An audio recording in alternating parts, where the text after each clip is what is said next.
Welcome to the Triple F podcast. I'm Jim Hochberg. I'm going to be walking us through some Department of Education stuff because you, me, Eva Andrade, hi Eva, each one of us have been actually in writing invited to community engagement meetings for the next 2 months, October, November, by the Department of Education in the state of Hawaii, because they want to know if we think they're doing a good job. So let's talk about that.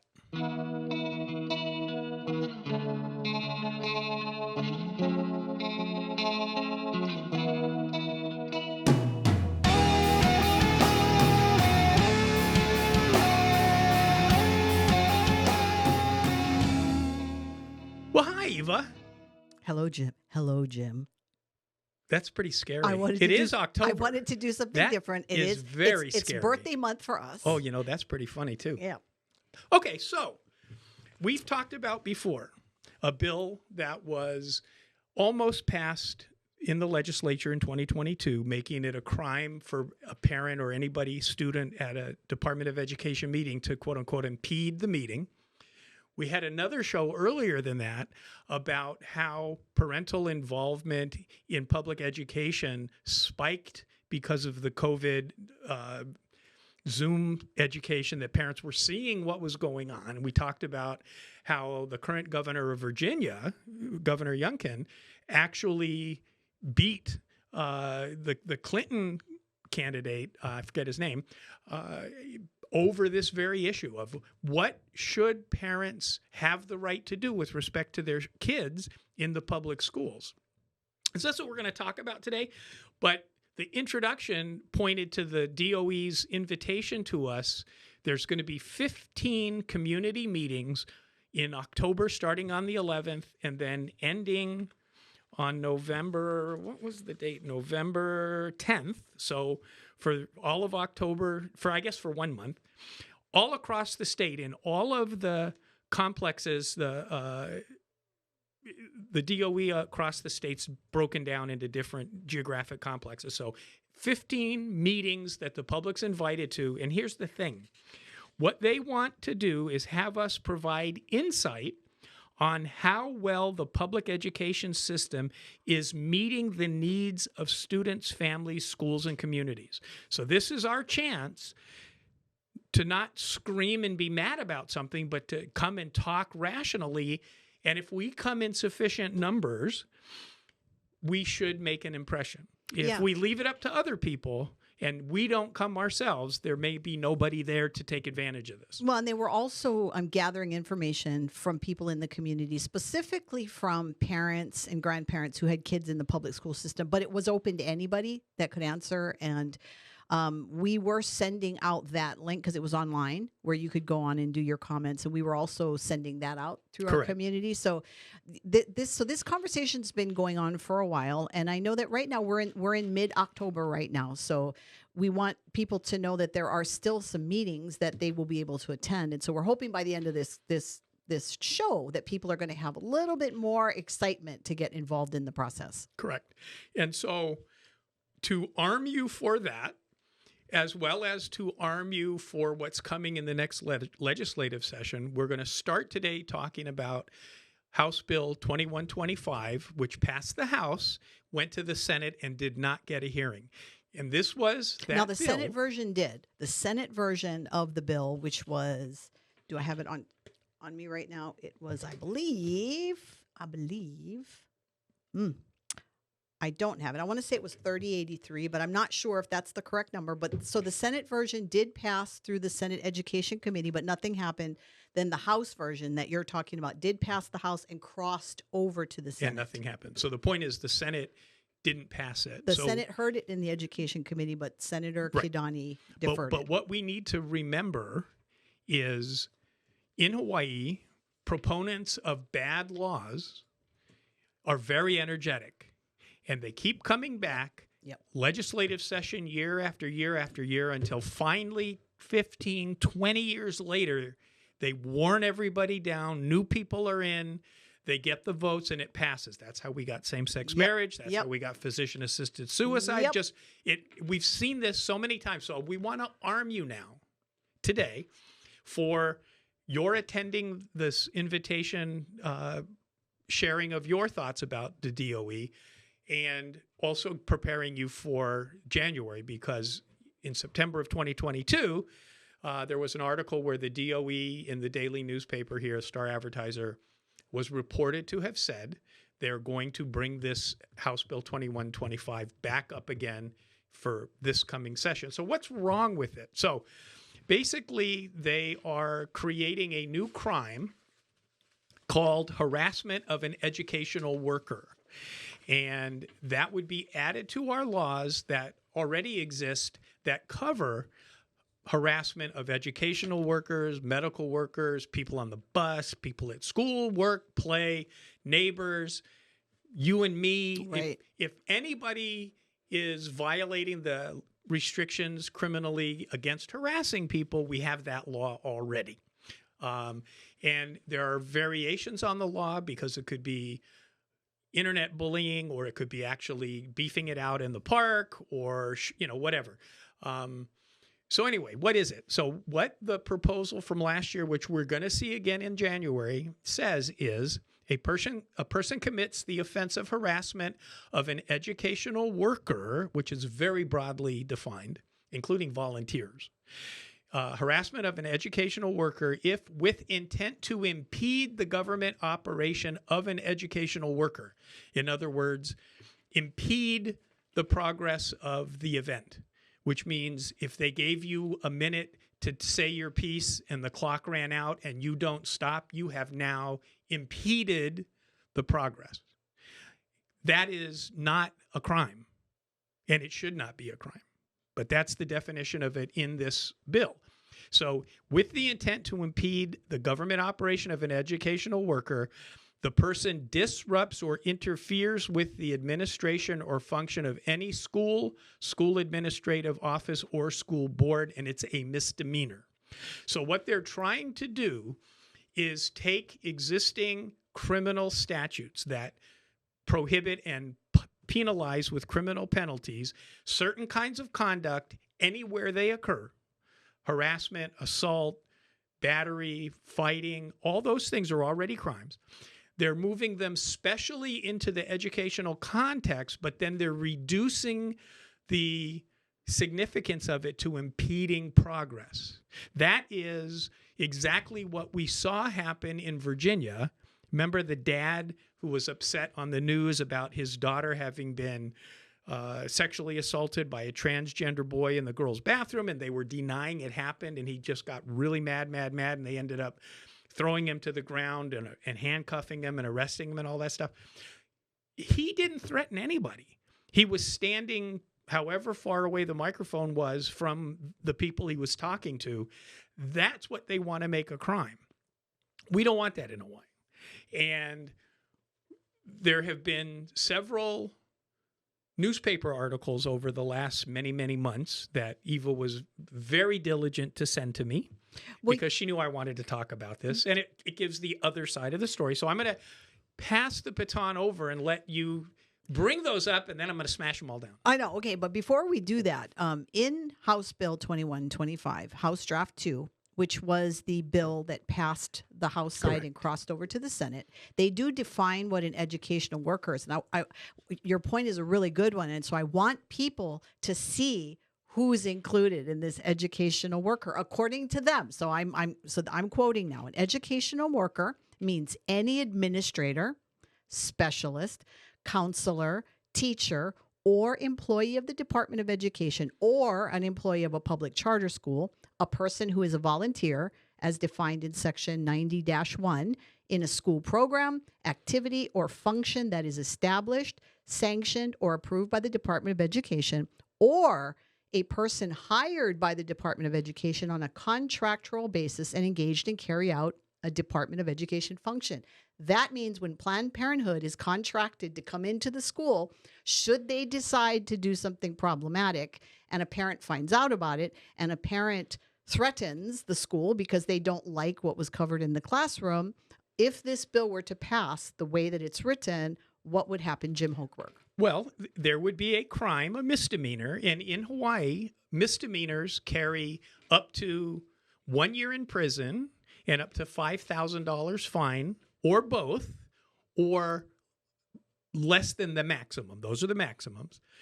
And it's interesting, though, Planned Parenthood doesn't have to send a representative as a contracted employee to be covered under this, because as we're seeing across the country, if you are following the issue, there are so many young teachers that could actually be Planned Parenthood, LGBT employees. I mean, they're very advocate oriented on these hot social issues. Well, they could also be just someone crazy. You saw the teacher in Canada, right? Yes. So, I mean, all kinds of crazy things can happen. And if you want to know about this teacher in Canada, unfortunately, you have to watch the Greg Gutfeld show, because he's the only show covering it, and he's covering it every week, and it's hilarious. Well, okay, so now that we've painted that picture, what I do want to do before we talk about the articles real quick is I want to be fair, because I know you know that I try very hard to be fair. I want to quote from the testimony that was submitted by Keith Hayashi. He was the interim superintendent of education at the time. He is now the superintendent. And this was the testimony he submitted on this bill. Correct. Okay. He says, and I quote, "This bill is not intended to apply to adults who strongly advocate for students, but do not disrupt or interfere with the administration or operations of a school administration office, or school board." And then he goes on to explain that a little further. And then he says, because you and I talk that there's already laws on the books that should stop any kind of harassment. This is a quote from his testimony. "The existing harassment laws require that the harassment be unwelcome. Law enforcement agencies have required that before a harassment charge can be brought, the perpetrator must be put on notice that the harassment is unwelcome. When the harasser refuses to accept mail, blocks telephone or email communication, and has security cameras at home to monitor who is at the door, it is not possible to provide the notice requirement that law enforcement requires. This bill replaces the unwelcome requirement with a requirement of obstruction of school administration or board operations." So my response to that is the law in the United States since the founding era has called the posting rule. If a correspondence is put in the mail with appropriate postage and addressed to reach the recipient addressee, it is deemed by the law to be received by that person within 2 days. Now, it's 2 days now. So that testimony is factually inaccurate. Number two, if they're concerned with the harassment laws being difficult to fulfill obligation-wise for the complainant, why are they only supporting it for school people? Why not make it for everybody? Change the entire harassment requirement.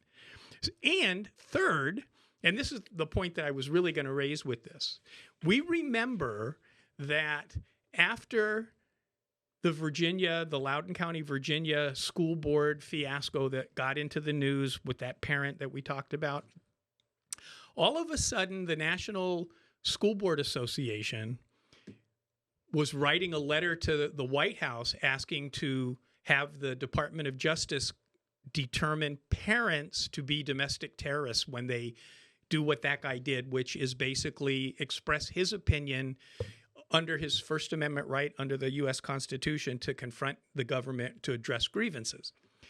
And if we do remember the show we did on that.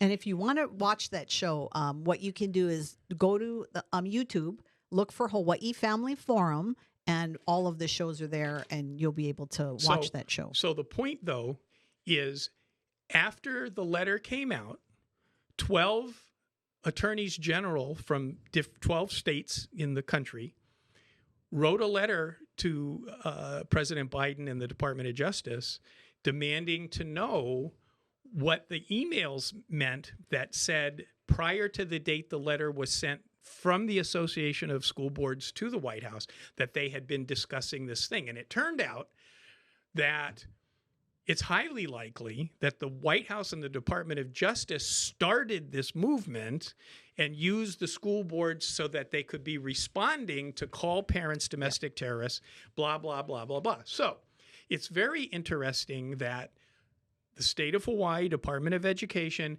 as blue as the state of Hawaii is politically, would be jumping on this bandwagon, just like the state of Hawaii Attorney General jumped on the bandwagon suing President Trump on immigration issues when we have no connection to the southern border whatsoever. And so I have some real misgivings about passing this law because I don't think it's necessary.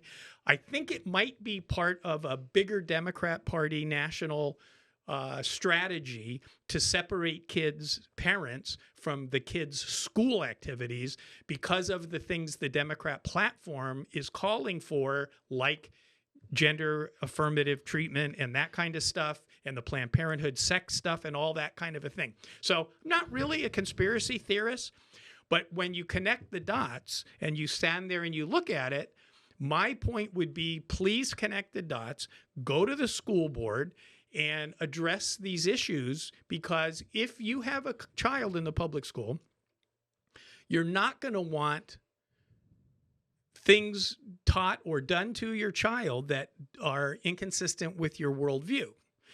And this is your point, to let them know that before it happens, rather than being arrested for violating the misdemeanor law after it happens. And it's not outside of the realm of possibility, because Not all we have to do is look at California and see, what did Governor Newsom sign into law within the last month. He actually signed a law that protects kids who want to have transgender surgeries or any kind of medical procedures that their parents don't want them to do. It's like a safe haven now. These kids can go and travel to California and do this without parental consent. So if a state like California, which is very similar in politics to Hawaii, we just need to be very mindful of these type of laws, because it may start innocuous, is what you're saying, or even with maybe the good spirit behind it, but it could become something far more dangerous. Well, I in the think long it run. may very well be intentionally put in place to do what the White House and the Attorney General and the Department of Education nationally want to do, which is to get the Christian parents to self-censor, so there's no pressure. That's true, and I can see where you're coming from that. But we have to give Senator Michelle Kidani, we have to say what she said publicly when the bill was before her. She said it was not our intent, and this is recorded. She said it was never our intent to silence parents and to keep them from participating in the process. And we will be down talking to the legislators and suggesting taking out the word impede, because that addresses speech, not conduct. And this is a good example of what needs to happen when bills are moving through the legislative process and you don't agree with them. You can do a couple of things. You can get angry and you can show up with thousands of people and you can throw stones and threaten people that they're going to go to hell. You can do that. You can build relationship. You can go in and see them and say that this is a real concern of mine and I'm in your district and this is why it's a concern. And if you do it with knowledge of the bill, so you know what the bill actually says, you actually have some kind of expertise. And when I say expertise, I'm not talking about a college degree on the wall. I'm talking about someone who just understands the basic process. And you do it with grace. Your legislator has to and should listen to you. Now, it doesn't mean that they will. Maybe they won't. But the point is that you have a couple of choices when these things happen. And the bill itself is only 2 pages. And you also have to keep in mind, if you know the things that we're talking about happening across the country, it's because you get your news from certain places that cover those things. Right. You need to probably assume that the legislators that you go and talk to about this may not get their news from there. So you should bring them copies of the articles. Let them decide on the credibility of the reporter or the story or whatever. But if you hand them for their own perusal later copies of the articles that report these events, it helps show that your goodwill is to educate them, to help the process along. And don't do it on a CD and throw it to them. Yeah, don't, because we saw that happen, and that doesn't go over well. So let's talk about these stories in the news here, because people in the DOE have been getting really good coverage of fear-monger stories about all the bad things that are happening to them because people are attacking them and their families. And that's going to be the support for the bill. Why it's necessary. And so we need to talk about that. Yes. Just one more quick point on the prior part of the conversation is the reason that it's important for you to do your research and build that relationship with your legislator is because they have to read thousands of bills, and they may not have the time to look at one bill and understand all of these avenues. And I believe that true legislators that want to serve the people, want to know more and Correct. educate more because they don't have the time to do it. So that's which is why at the end of last session, before it ended, at the time that the bill crossed over on that sex ed thing, you and I went to the legislature and we met with the people that we needed to meet with, and we explained to them what the problem was to help them understand that maybe the Senate would not pursue that other bill, that 6089 or whatever it was, the one that was the sex ed bulldozing of the DOE. And that bill didn't get heard either in the Senate. And that's what we want to be helping and training you guys to do, is to be effective advocates for your family, your community, your sphere of influence. Yeah. Okay, so let's talk about these articles. So there've been several, but I want to just talk about a couple of them. So the first one that I want to talk about was done on September 11th by Esme Infante for the Star Advertiser, and it was entitled "Aggression Against Educational Workers is Growing." And basically, they give a little bit of statistics about what's happening across the nation. But in this article, she says, and I quote, and again, talking about our superintendent at the time, who was interim, but now superintendent, said that existing laws do not address educational workers who have become victimized by irrational and uncompromising parents and individuals whose goal is to taunt, harass, and intimidate school officials so that they give in to their unreasonable demands through coercion or by intentional delay tactics. And again, from this article, a DOE spokesperson last week said the department will seek to get the bill reintroduced in the 2023 legislative session, which is why we're talking about this today. They also quote BOE's policy 1110-7, which is the safe workplace policy, which says, quote, "It includes but is not limited to acts involving physical attack, property damage, as well as verbal statements that a reasonable person would perceive as expressing or suggesting intent to cause physical or mental harm to another person." So this was kind of like they threw out this article to say this is kind of what's going on. And then a couple of weeks go by, and then we see other articles. Well, before you move for the other articles, I want to address this one because the same gentleman was also quoted, and this is State School Superintendent Keith Hayashi, said that the polarization of society and overt disrespect for our government institution that are fostered by social media have emboldened certain persons to harass and intimidate school officials with demeaning swear words and threats to their personal safety, as well as job security when they have issues with the school. Now, and this is part of what I see as the national divide. The Democrats that want to make parents domestic terrorists refuse to acknowledge that maybe there is something the school is doing that is giving rise to the problem that the parents are seeking to discuss. Right. They leave that out. And that's why we need to go and talk to them and get them to understand this isn't from anywhere but my kid's classroom. My kid's classroom at Hahaione Elementary or at Kahuku, whatever. That is where the teachers are doing this thing I don't like. This has nothing to do with Trump. This has nothing to do with national political issues. This is, I don't like what your school's doing, and I need you to take into consideration that your school is doing things that, as a parent, I don't like. And there are people on both sides of the political spectrum that agree that parents, first of all, I think most people agree. I think I would say the majority of people agree that the first role and responsibility of educating children starts with the parent. So a parent who is monitoring what their kid is learning in school, there's an issue that comes up, the parent has every right to raise their concerns through the proper channels to have it done, whether it's at a board meeting, or whether it's at the legislature because they're trying to pass bills. They have every right to do that. Do they have a right to show up, threaten, coerce? Well, I don't see. And again, these are words that are thrown out. I don't know what they mean. They could mean anything to anyone, right? They could be defined anyway. The articles that we're talking about, like on this particular article, I don't think anybody would agree that behavior of this type would be okay in any form.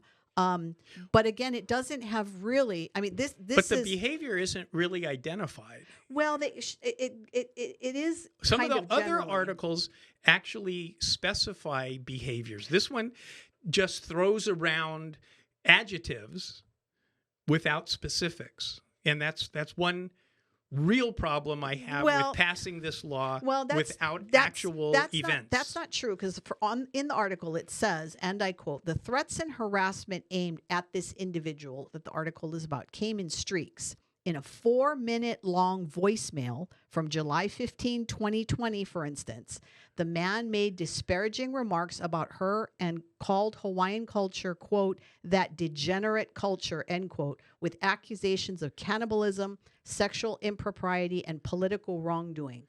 That isn't harassment.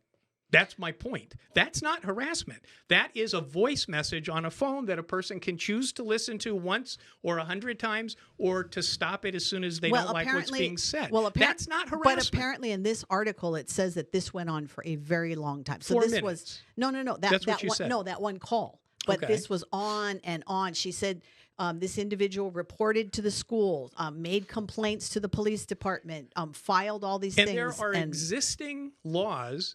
Because what you're really talking about is not harassment. What that actually is bullying, right? Social media bullying in schools has been talked about for a very long time. Lucky for me, I only got immediate physical interaction because we didn't have social media when I was in school. Bullying's a bad thing. I'm not saying that it's not a problem. But the harassment criminal law is a different animal. And let's look at some of the other articles, because they actually define with much more specificity what the conduct was that the DOE official is complaining about, which gives rise to the need for this new law. Okay, so this is a September 27, 2022 Honolulu Star Advertiser article that says and this is the title of the article, former Oahu principal sues Department of Education over threat case. And this one actually filed a civil suit in the U.S. District Court against the State Department of Education. Correct. Not against whoever was doing whatever they were doing. Because her complaints, again, when you read the article, they go on to say that they made the complaints to the school, they went through all the proper channels, and the DOE didn't do anything about it. So this was her final thing.